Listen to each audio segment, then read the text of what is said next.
Assalamualaikum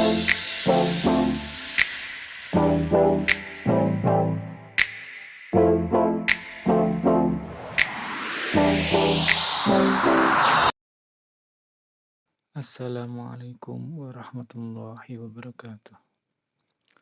Apa kabar anak-anakku sekalian? Semoga kita senantiasa dalam keadaan sehat walafiat, tanpa kekurangan suatu apapun, dan selalu dalam lindungan Allah Subhanahu wa Ta'ala. Sebelum kita mulai pembelajaran kali ini, mari bersama-sama kita buka dengan bacaan basmalah. Bismillahirrahmanirrahim. Semoga kita semua mendapatkan ilmu yang bermanfaat. Amin. Pada pertemuan yang terdahulu, kita telah belajar tentang peradaban bangsa Arab sebelum Islam, di mana pada zaman tersebut, bangsa Arab disebut dengan bangsa jahiliyah.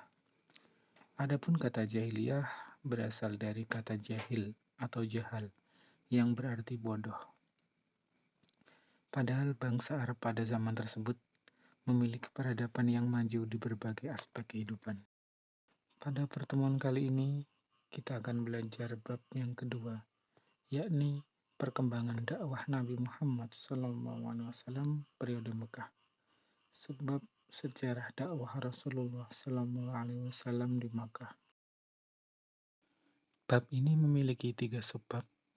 Yang pertama, sejarah dakwah Rasulullah SAW di Mekah.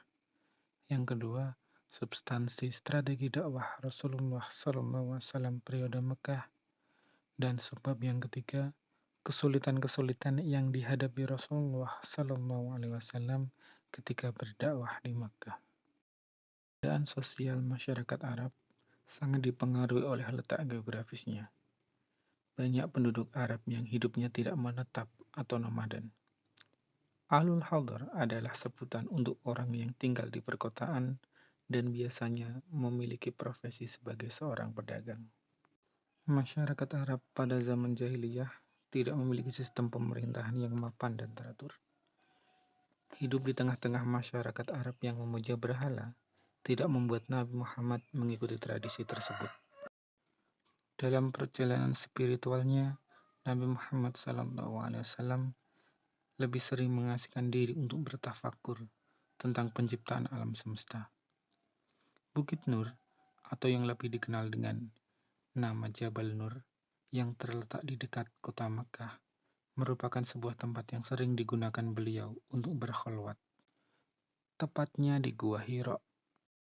Pada suatu malam, bertepatan dengan malam Jumat, tanggal 17 Ramadan, wahyu pertama turun kepada Nabi Muhammad SAW yang disampaikan oleh Malaikat Jibril. Wahyu tersebut ialah surat Al-Alaq ayat 1-5. Malaikat Jibril datang kepada Nabi Muhammad seraya berkata, "Iqra' ya Muhammad," yang artinya, "Bacalah hai Muhammad."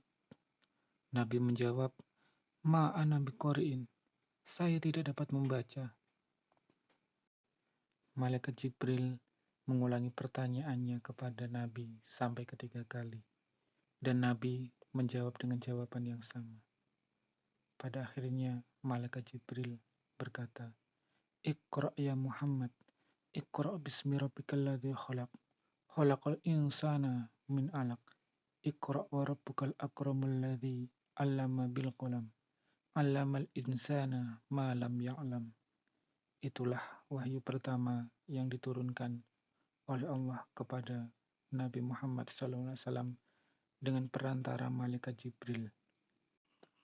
Sekembalinya beliau dari Gua Hira, dengan gemetar beliau berkata kepada Siti Khadijah, "Zammiluni, zammiluni," yang artinya, "Selimuti aku, selimuti aku." Kemudian Siti Khadijah menyelimuti Nabi, hingga rasa gelisah dan rasa cemas itu hilang dari diri Nabi. Setelah itu, Nabi memberitahu Siti Khadijah tentang apa yang diperoleh dari Gua Hira. Setelah peristiwa tersebut, Siti Khadijah mengajak Nabi Muhammad SAW untuk menemui saudaranya yang bernama Waraqah bin Naufal, seorang ahli kitab untuk meminta nasihat terkait peristiwa Gua Hira tersebut. Kemudian, Warokoh membuka kitab Taurat dan Injil.